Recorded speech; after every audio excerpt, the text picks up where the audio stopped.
अस्सलामुअलैकुम। आपको मेरे चैनल की कम्बो पर है खुशामदीद। मेरा नाम है मोहम्मद इस्माइल और मैं आपके लिए लेके आया हूँ आज एमएस ऑफिस का पहला लेक्चर। इस लेक्चर में मैं आपको डेमो क्लास दूंगा और ओवरव्यू दूंगा कि आप एमएस ऑफिस को क्यों इस्तेमाल करें। तो करते हैं आज का लेक्चर स्टार्ट।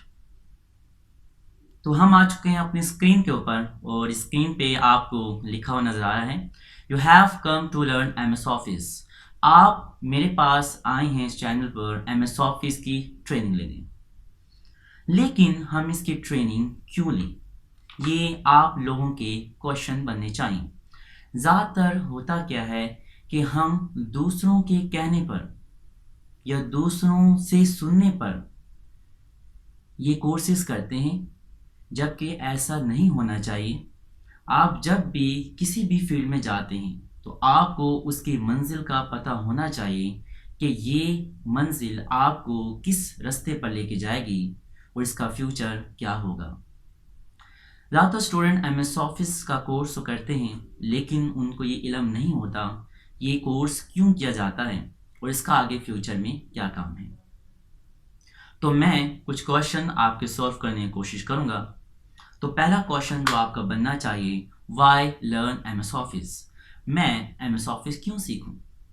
कंप्यूटर कितने सारी एप्लीकेशंस हैं, लाखों के हिसाब से हैं। मैं उन सब को छोड़कर एम एस ऑफिस को क्यों सीखूं? दूसरा question, in the future what work will I do. क्या इसके मुस्तकबिल से मेरा कोई ताल्लुक है? अगर मुस्तकबिल से ताल्लुक है तो फिर तो आपको ज़रूर सीखना चाहिए। अगर नहीं है तो आप इसको छोड़कर कोई ऐसा सॉफ्टवेयर सीखें जो आपके मुस्तकबिल से रिलेटेड हो। तीसरा क्वेश्चन आपका बनना चाहिए, I am not wasting my time. कहीं आप अपना वक्त तो ज़ाय नहीं कर रहे हैं। ज़्यादातर होता यह है कि स्टूडेंट कोर्स स्टार्ट कर लेता है और बाद में उसको मालूम होता है कि जो मैं कर रहा हूँ ये मेरे मुस्तकबिल से रिलेटेड नहीं है, मुझे किसी दूसरी फील्ड में जाना था। उसकी मिसाल मैं आपको कुछ ऐसे देना चाहूँगा कि एक लड़का है, उसको डॉक्टर बनने का बड़ा शौक था। उसने मैट्रिक साइंस सब्जेक्ट्स के साथ की।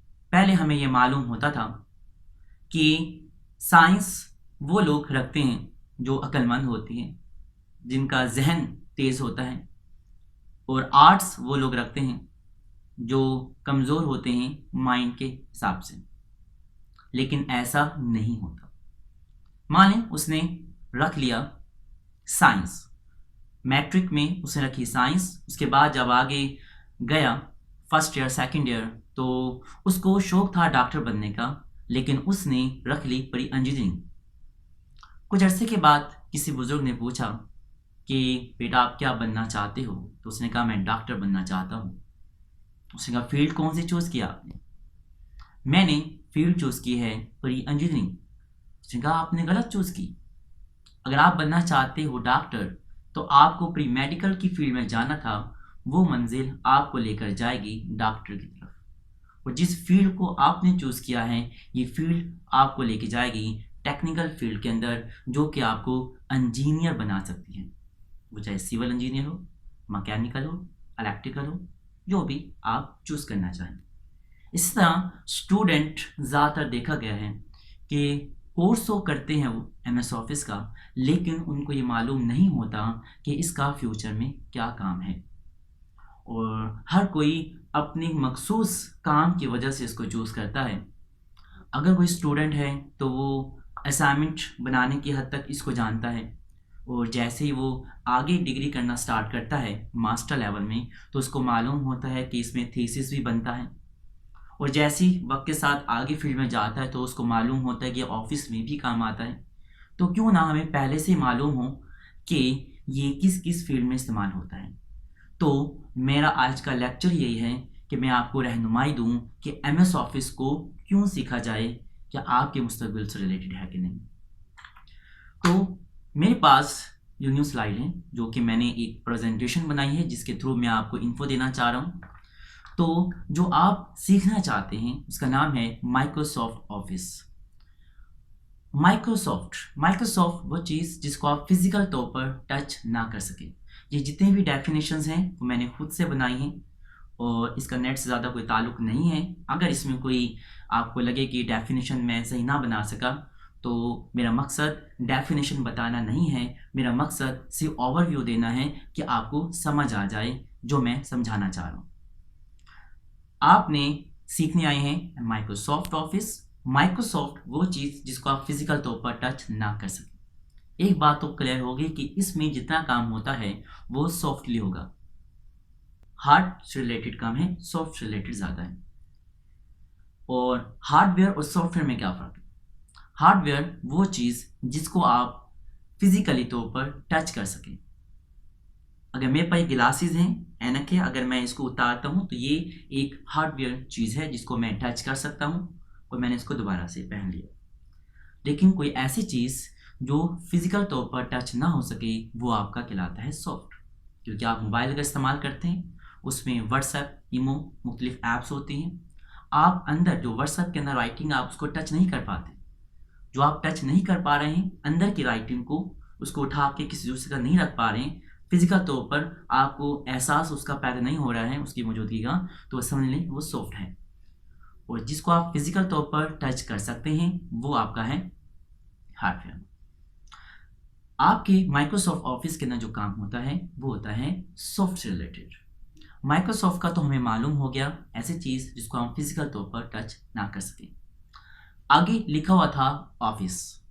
ऑफिस का मतलब है ऑफिस में काम आने वाली चीज़, ऐसा इसका कहना है। क्या ये बात दुरुस्त है कि नहीं, जानते हैं। तो जानने के लिए हमारे पास एक ऐप है माइक्रोसॉफ्ट वर्ड। हमारा पहला जो स्टेप होगा जिसकी हम ट्रेनिंग देंगे वो होगा माइक्रोसॉफ्ट वर्ड। माइक्रोसॉफ्ट वर्ड के बारे में जानते हैं, ये क्या है, क्या इसको सीखना चाहिए कि नहीं। माइक्रोसॉफ्ट वो चीज़ जिसको आप फिजिकल तौर पर टच ना कर सकें, और इसके आगे लिखा हुआ था word. Word mean loves word जो होता है वो हमेशा कैरेक्टर से मिलके बनता है। Example office. अगर आप ऑफिस के जो कैरेक्टर्स हैं उनको अलग अलग कर दें तो कैरेक्टर्स में डिवाइड हो जाएंगे।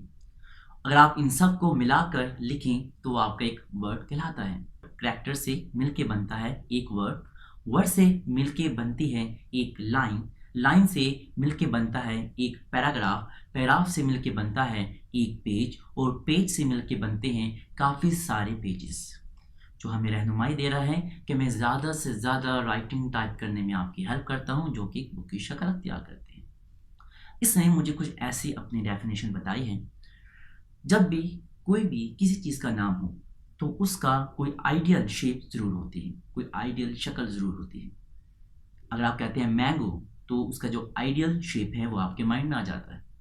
चेयर, आपके माइंड में चेयर की जो आइडियल शेप है वो आ जाती है। अगर इसका कोई नाम है माइक्रोसॉफ्ट वर्ड, क्या इसकी कोई शक्ल सूरत भी है कि अगर हमारे कंप्यूटर में वो मौजूद हो, हमें मालूम हो जाए कि ये आइकन रहनुमाई दे रहा है। तो आपको दिखाते हैं, ये हैं इसके आइकन्स, और ये साल वाइज या वर्जन वाइज चेंज होता है। जिस तरह हम लोग साल वाइज तब्दील होते हैं, हमारी जो शक्ल सूरत है वो साल वाइज चेंज होती है।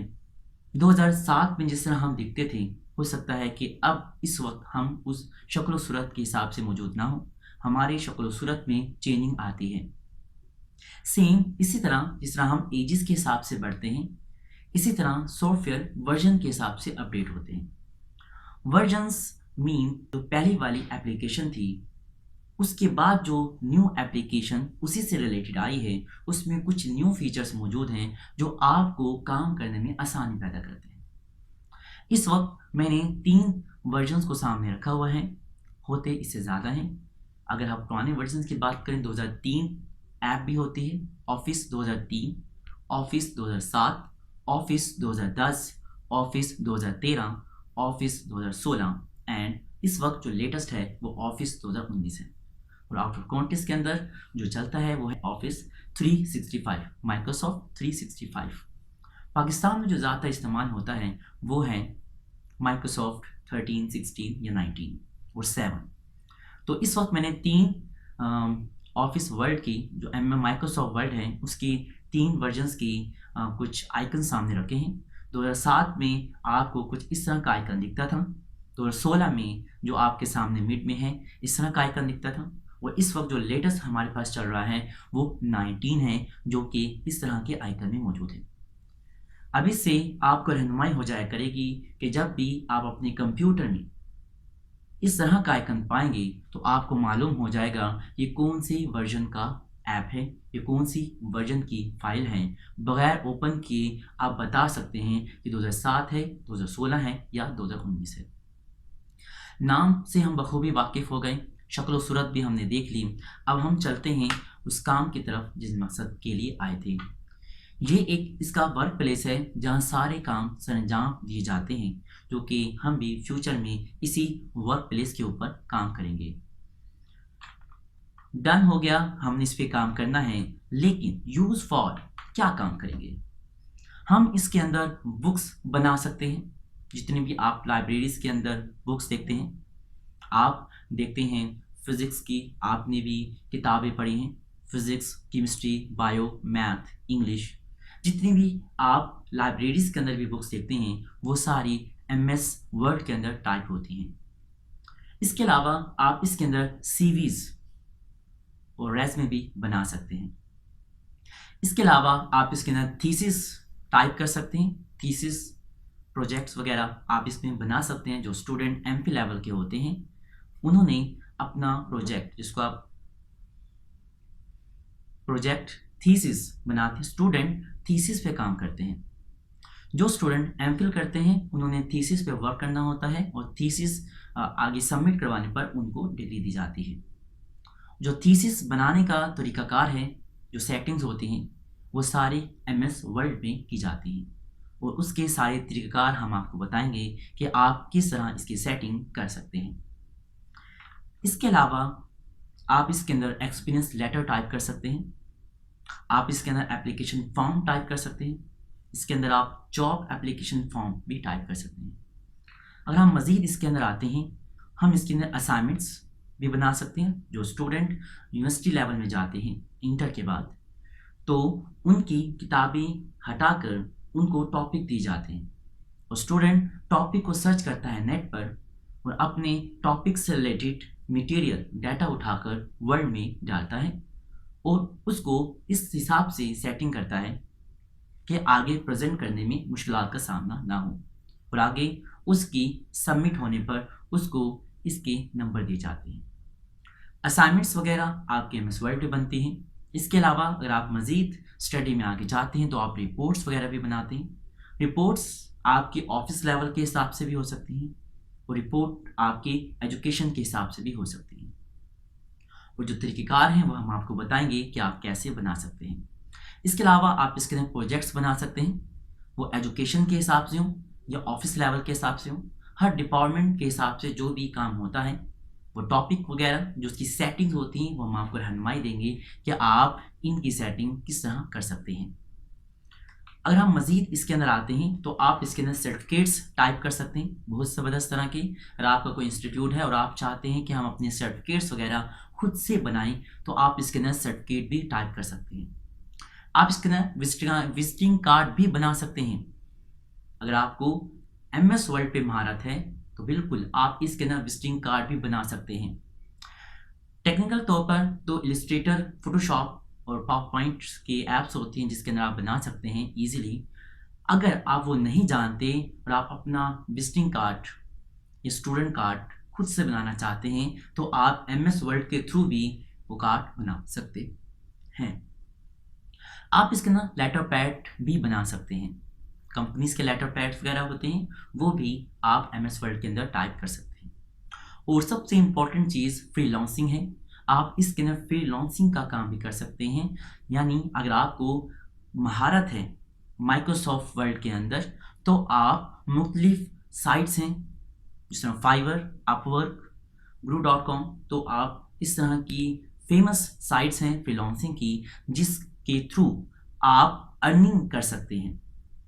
ज़्यादातर स्टूडेंट फ्रीलांसिंग जब स्टार्ट करने लगता है तो वो सोचता है कि मेरे पास अगर एक यानी हुनर है तो मैं कर सकता हूँ। तो मेरे हिसाब से जो मैंने देखा है, जो मैंने समझा है, फ्रीलांसिंग के लिए 3 स्टेप का होना ज़रूरी है। पहला स्टेप, आपकी इंग्लिश स्ट्रॉन्ग होनी चाहिए। दूसरा स्टेप, आपके पास हुनर होना चाहिए जो आप आगे प्रेज़ेंट करते हैं। और तीसरा स्टेप, आपकी आपको जो फाइवर या दूसरी साइट्स हैं उस पे काम करने का कुछ तरीकाकार मालूम होना चाहिए कि इसके क्या रूल्स हैं और इसको कैसे आप अर्न कर सकते हैं काम करके। तो आप वहाँ क्या प्रेज़ेंट करेंगे अगर आप फ्रीलांसिंग करना चाहते हैं माइक्रोसॉफ्ट वर्ड के थ्रू? जितनी मैंने आपको ये चीज़ें दिखाई हैं, जिस तरह बुक्स टाइप कर सकते हैं, आप फ्रीलांसिंग के थ्रू दूसरों की बुक्स टाइप कर सकते हैं। जिस तरह आप अपनी असाइनमेंट्स बनाते हैं, आप दूसरों की असाइनमेंट बनाकर भी अर्निंग कर सकते हैं। अगर आप कोई अपना प्रोजेक्ट बनाते हैं अपनी फील्ड से रिलेटेड, तो आप दूसरों के प्रोजेक्ट बनाकर भी अर्निंग कर सकते हैं। अगर आप विजिटिंग कार्ड बना सकते हैं, तो आप दूसरों को विजिटिंग कार्ड बनाकर अर्निंग कर सकते हैं। आप अगर सर्टिफिकेट बना सकते हैं, तो आप दूसरों के सर्टिफिकेट बनाकर भी अर्निंग कर सकते हैं। और इसके अलावा बहुत ही लेंथी फील्ड है, ये बहुत ही डीपली फील्ड है माइक्रोसॉफ्ट वर्ड। अगर आप माइक्रोसॉफ्ट वर्ड जान जाते हैं, तो आप माइक्रोसॉफ्ट वर्ड के थ्रू काफ़ी सारे रास्ते हैं जिसके थ्रू आप अर्निंग कर सकते हैं। उम्मीद है कि आपको माइक्रोसॉफ्ट वर्ड के बारे में मैं कुछ नॉलेज डीपली दे चुका हूँगा और मैं कोशिश करूँगा कि आपको माइक्रोसॉफ्ट वर्ड का तमाम काम कीबोर्ड से करना सिखाऊं। इसमें जितना भी काम मैं आपको माइक्रोसॉफ्ट वर्ड में सिखाऊंगा, उसमें 95% आपका कीबोर्ड इस्तेमाल होगा। और जहाँ से कुछ ग्राफिक डिज़ाइनिंग से रिलेटेड यानी डिज़ाइनिंग भी हम इसमें कर सकते हैं, जिसमें विजिटिंग कार्ड वगैरह मैंने आपको बताया है, तो वहाँ से आपका जस्ट 5% इस्तेमाल होगा माउस। और यकीन जाने मैं इस वक्त तमाम काम कीबोर्ड से करना सिखाऊंगा और आपको सीखने में बड़ा मज़ा आएगा। क्यों?